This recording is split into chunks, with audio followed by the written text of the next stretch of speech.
Imagine making yoga fun. There's a St. Louis married couple, Troika, Brodsky, and Elle Potter doing just that. Thank you, Troika and Elle, for both coming in to talk about this today. The whole concept of yoga and beer is mind-boggling. Well, okay, first of all, let's just say that Troika here is the president of the Craft Brewers. I'm executive director of the St. Louis Brewers Guild, so it's not craft brewers, it's all the brewers. Okay. All brewers. All the brewers. It's the big AB boys. down to the littlest guys. How about No that? beer gets past Troika. Yeah. There you go. Beer's beer. And Elle is Troika's wife, and you are a yoga person who does what I understood to be pop-up yoga events at beer locations. Well, a lot of locations. I mean, the way I think you guys say it best, if we ever give you a chance to say it, say on this. that it's like adult recess. Why is that? Absolutely. So Yoga Buzz is a nonprofit that we started a couple of years ago, and so our mission is to make yoga accessible and fun. And so I've liked to refer to yoga as grown-up recess. And there's no better place to make friends than on the playground. And once we leave elementary school, playgrounds get harder to find.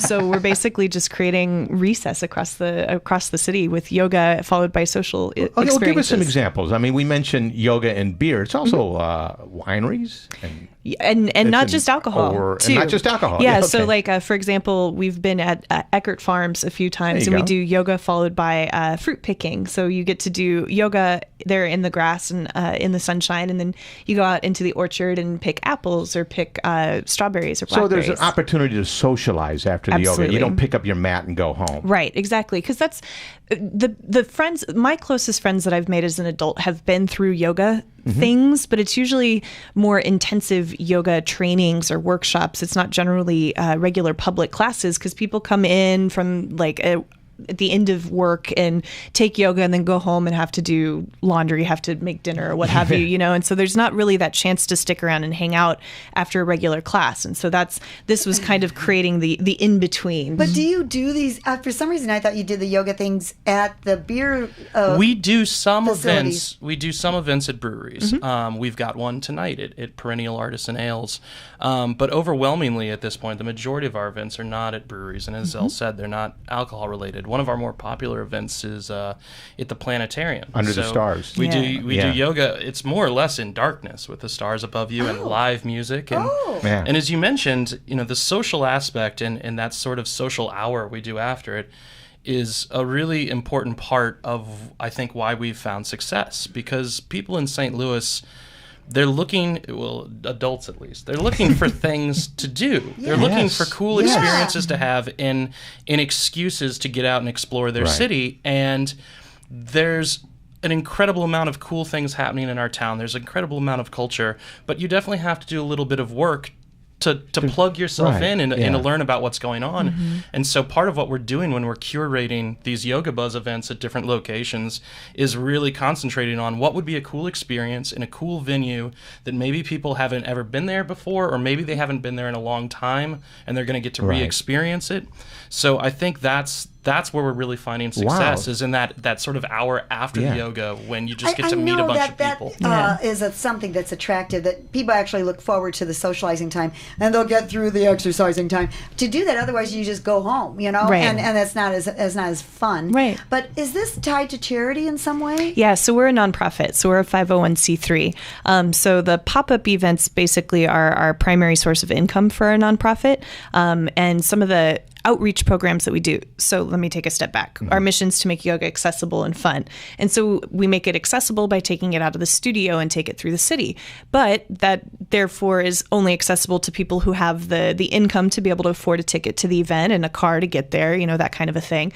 And so beyond just that, those events then act as fundraisers to help champion our outreach programs. So we have a financial scholarships. Yeah, so we have a scholarship program to attend yoga classes at local yoga studios, and then we also have a teacher training program, a 200-hour training program for people who are interested in using yoga as a tool for healing and resiliency throughout the St. Louis area. So we actually just graduated our very first Yoga Buzz teacher training group a couple weekends ago, great. And have 21 people who are now starting to integrate yoga, both the physical practice as well as more of the philosophical practice, into what it is that they're already doing in the community. Are you also helping introduct people who are just being introduced to yoga? Yeah. So we definitely, there's lots of people who are who are coming for their first ever yoga experience, or maybe have had a couple yoga experiences that were less than favorable. Boring or terrifying, but I mean, my goal, whether it's me teaching or one of our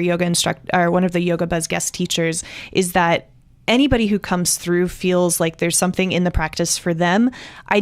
I do everything I can to make sure people don't leave and go, what the hell was that? Because I've certainly still go there. Oh my God, what just happened? It's designed to be accessible. I mean, there's sort of two parts to those fundraisers to make it something that hopefully we can bring in a larger audience. And one is that they're all levels classes. Mm-hmm. So the class that we teach at any of these yoga bug, they're designed for someone who's maybe never taken a single yoga class in their life, and they'd be okay. Mm-hmm. And then the other part of that is it can be intimidating, especially if you've never taken a yoga class, to go to a yoga studio. The reason Yoga Buzz even started, it was I had left a job and was kind of trying to figure out what I wanted to do with myself, and wanted to try something of my own.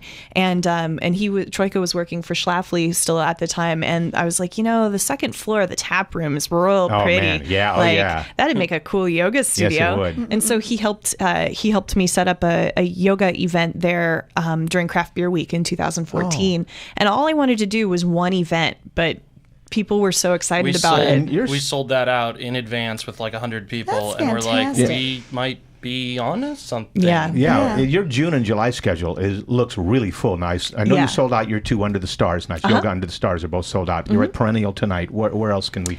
We're going to be at Eckert's on Saturday morning doing yoga and blackberry picking, and then everybody also gets a vanilla custard cone. Yeah, he scoffs at that. Like, no beer there. They get berries and ice cream. It's you're in. And there's like camel rides. You can get a camel ride at Eckert's. I didn't know this. For the kids. Gosh. This is a thing. I didn't know That's for the That camels. Eckert family, they're crazy, man. They're doing it up. Weird camels out there. Camels do like beer, so that goes together. There you go. Okay, where else? We'll be at Francis Park Saturday evening, and that's a $10 event, and we're donating the money from that to the St. Louis Alzheimer's Association. June is Alzheimer's Awareness Month, and so we're donating the proceeds from that to that. Oh, okay. What else is going on? Are some of them free? Are some of them free? We do, yeah. You can use my cheat sheet. There's my cheat sheet there. Oh, yeah, so we've got International Day of Yoga. Last year was the first day recognized by the United Nations as the International Day of Yoga, and it's June 21st, but we're participating in a few different events on Sunday, June 26th, which will be free for people to come out and try yoga. You know what we should do? Just say go to yogabuzz.org. Yeah. The schedule is there. That's where I stole it. Yeah, no, exactly. That's where we keep it all. Go to yogabuzz.org. And Troika and Elle, both thank you so much for coming in and telling us sure. about Thank you. Fantastic. Yay. And thank you to Abusi Micheli Insurance. They made our segment possible today. Through their generosity, they're continuously working to provide the individual coverage you require. They also handle commercial life and health insurance. Contact Tina Micheli at 314-832-6667.